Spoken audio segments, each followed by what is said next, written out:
Ross, we're doing a video on the 3 levels of discussion, or we'll call it the 3 levels. Yeah, discussion, because argumentation is really like level 2 and 3. Discussion is not an argument, right? Well, no, it's the real meaning of argumentation. Oh, it's really? Discussion to find the truth. It's everybody. Oh, there you go. We're going to be talking about that too. We're going to talk about 3 levels of argumentation, which is probably not what you think. How to have productive conversations and how to avoid trouble when this all happens. All right. So before we get started, Mike, argumentation. I mean, that clearly means fighting with someone, right? Or having an argument. Think. What does it mean? It doesn't mean that at all. Argumentation is a term actually from logic. It's discourse between 2 or more people in the attempt to discover what the truth is. You don't even have to have your voices raised. It's people hear argument. They think that you're freaking out on each other. It is really to make an argument means to present a point. A point, right? Yes. And to then joust for its efficacy, its truth. Yes. So here's the bottom line. There are 3 levels of argumentation which are tied directly to our neurology and our physical body, our emotional hormones state, and our all kinds of stuff. Yeah. And all that. The Grinder model plays into here. Grinder model. Of course, right. So let's dive right into it. Okay. 3 levels, and they're sort of like the base level. Level 1 is information. Right. Level 1 is just data. This is a very useful level of argumentation. Right. Say we're discussing something, some important point, and we both have strong feelings about it. That could be touchy, let's say. The existence of aliens. The existence of aliens. Something like that. No. So data might simply be about the number of known planets in the universe or in our galaxy. And the likelihood of others being class M planets that have somehow produced life, et cetera, et cetera. But when you are dealing purely with data at level 1, that is the most productive level. At level 1, we tend to listen to each other. Yeah. We tend to let the person make their point, because when we do that, we put data on the table. We can now analyze, which is to shift and delete, get rid of things we don't need, to discard. Yeah. And that's a powerful thing. It enables us to get to the truth through argumentation, which is discussion. In fact, if you think about this as, let's say you're watching a newscast, it's the 6 p.m. or the nightly news or whatever, and the newscaster is giving you some information about what's going on in the world. You almost never sit there and go, oh, what a jerk. Like I do. He's just telling you, oh, there was an 8.6 earthquake in Indonesia, or let's say whatever, not to pick on Indonesians, but whatever. There was this thing that happened and, X number of people got injured, and they're reporting on the news, right? It's just information. Now, where do you tend to get, maybe not you specifically, but where does one tend to get upset when they're watching the news? Is when an opinion is now brought in, right? Right. An opinion, an editorial, whatever, hit piece, whatever it is.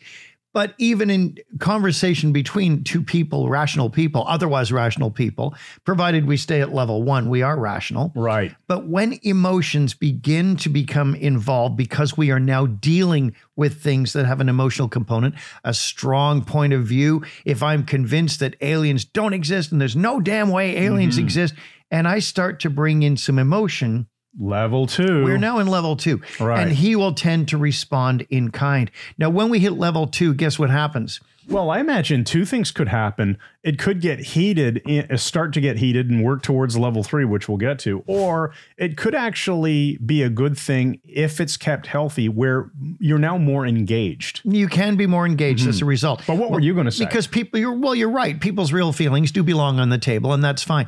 But the problem with level 2 is we start to get hormonal shifts. We start to get releases of adrenaline from our adrenal glands sitting on top of our kidneys. Our fight, flight, freeze response can start to kick in, which we don't want if we're just having a discussion with a friend. When adrenaline starts to kick in, we start to feel different in our bodies. Like you got to prove that you're right. You got to win. Yes. That kind of thing. And it can also switch to black and white thinking, where we ignore all the shades in between and we polarize on arguments, not polarize, polarize on our arguments. And not Polaroids. No, it's certainly not hemorrhoids either. In fact, nothing other than what I'm saying. So we have this discussion and the emotions begin to get involved and we start to get a trickle of adrenaline. Guess what starts to happen, Chris? We start to disengage from the other person's point because we are now emotionally involved and we begin to internally, we start to plan what we're going to say next. And you're not listening anymore. Yeah. You're waiting for them to be done so you can make your brilliant point and devastate them. So we stop listening. We start getting a bit of exclusion, auditory exclusion as to what they're saying. And the emotions continue to climb at this point. Yeah. This is a good time to disengage. Gotcha. The reason why is if we can disengage at this point, we can stop the flow of adrenaline. And men are particularly vulnerable to this because, as Griffin and Tyrrell, psychologists out of Britain, point out, men are more liable to have heart attack or stroke when they start to get angry in a discussion. And women have pointed out for years, oh, I can't stand it. My husband we get into a big discussion, he just walks away and leaves the room and it drives me crazy. Well, he's unconsciously doing this so he doesn't blow a gasket and freaking die. Okay. So we have to recognize when the voices start going up, the volume increases, we're getting adrenaline. Take a break. Breathe slowly, maybe take a bit of a walk and take things back down, or deliberately do a mental reset and say, okay, we're getting kind of loud. Let's relax a bit here and bring it back to data. Or you can use any pattern interrupt to interrupt the experience of the argument to reset. Yeah, maybe not that one at that point, but you could just fake the phone call. Oh, I got to deal with this. I'll be right back. Yeah. Then it gives everyone a chance to reset their emotions. You've got to get the adrenaline out of your system. Down to level 1. You got to burn it out of your system, either through time or take a walk or something, do a bit of exercise. Now, here's the problem. If we don't do that, then now we get to level 3. You risk level 3. Level 3 is full on drenched with adrenaline. It throws gasoline on the fire.